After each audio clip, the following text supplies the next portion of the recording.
السلام عليكم. بصوا يا جماعة، أنا قررت أبدأ أشرح لكم كورس الديجيتال ماركتينج بطريقة سهلة وبسيطة. من الآخر الموضوع مش محتاج أي تعقيد، هنتكلم خطوة بخطوة وكأني بالظبط صاحبك اللي بيشرح لك.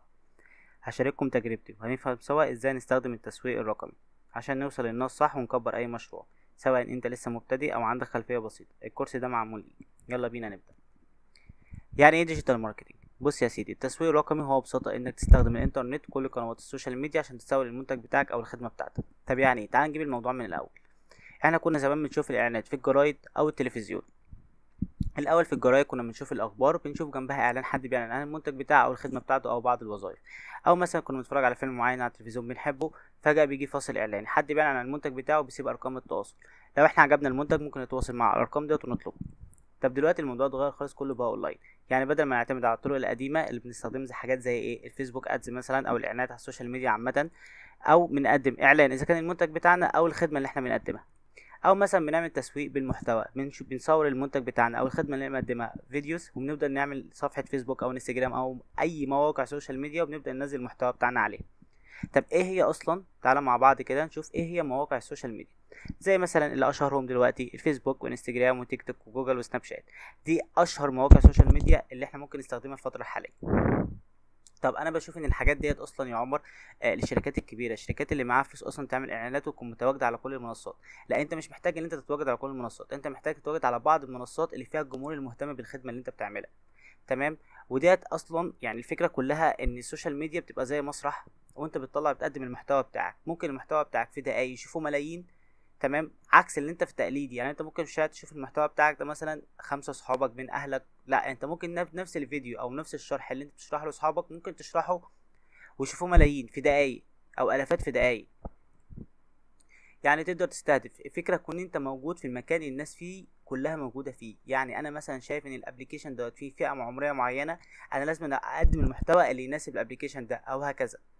طب تعالى نبدا من الاول. طب انا دلوقتي مثلا هندي مثال حي. انا دلوقتي مثلا مثال ان في محل ملابس. الملابس ده موجود في منطقة ما. المدينة دي مثلا فيها 20,000 نسمة، 20,000 حد ساكن موجود هناك. فمحل الملابس ده بدأ إن هو محتاج عايز يزود المبيعات بتاعته، أكيد عايز يكسب.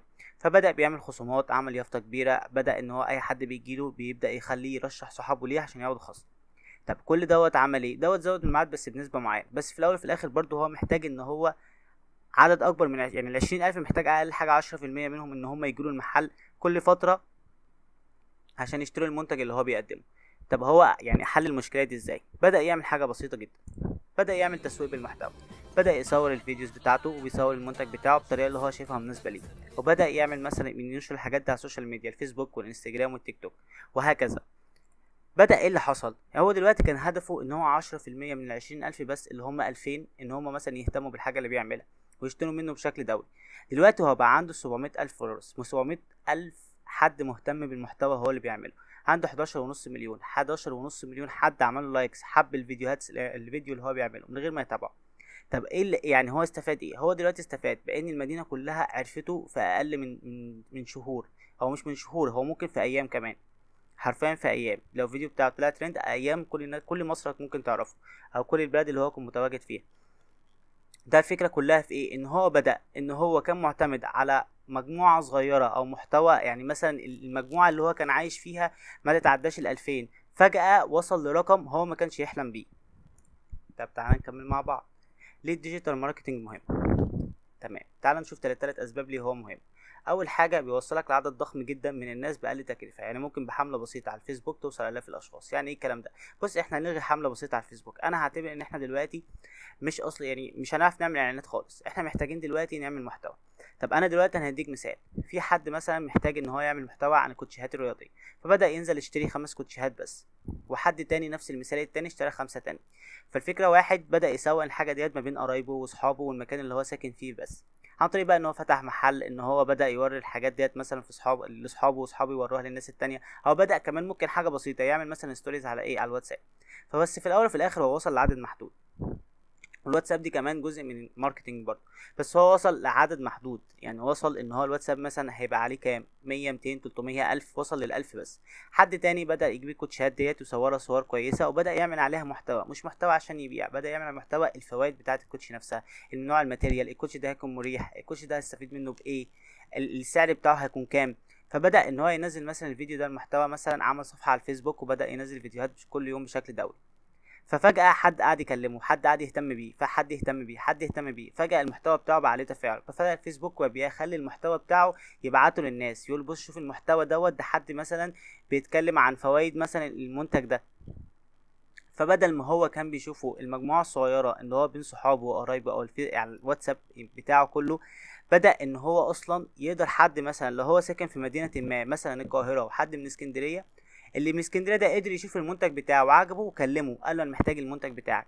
اللي نتخيل احنا دلوقتي كنا محتاجين بس المدينة دي اعرفها، لا انا مش المدينة بس بتاعتي اللي عرفتني، انا مدينة تانية خالص نهائيا عرفتني.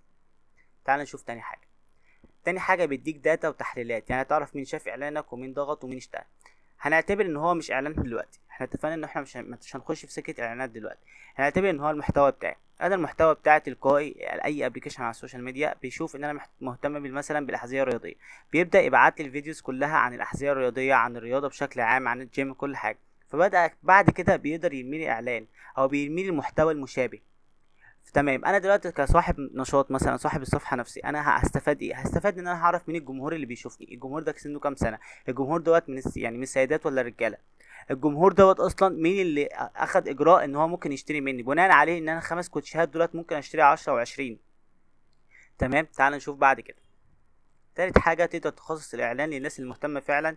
يعني أنت لو بتبيع هدوم تستهدف الناس اللي بتحب الموضة في منطقتك. يعني مثلا أنا لو ببيع هدوم محتاج الناس المهتمة نشتري منه هدوم، مثلا بعض السيدات مثلا اللي فوق 35 سنة، إن أنا مش محتاج إن أنا أبيع لهم الهدوم ديت، إن مثلا دي هدوم شبابي أو هي هدوم رجالي. تمام، أو العكس.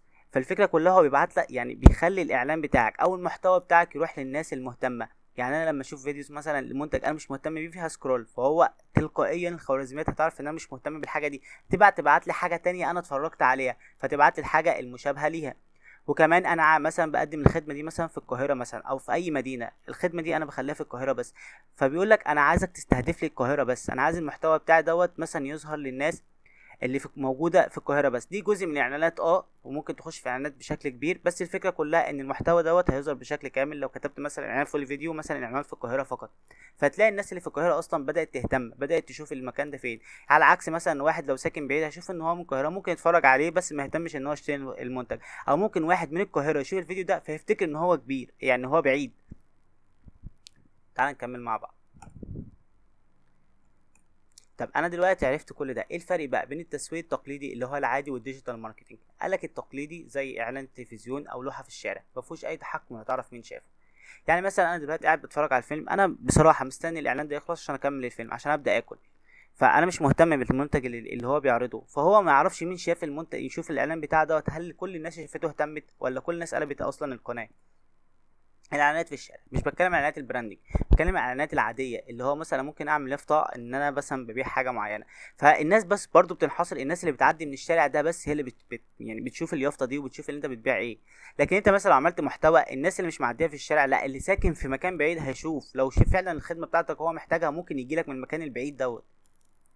تمام، لكن الديجيتال ماركتنج زي تقدر تستهدف وتعرف النتائج لحظه ايه بلحظه. وكده نبقى خلصنا.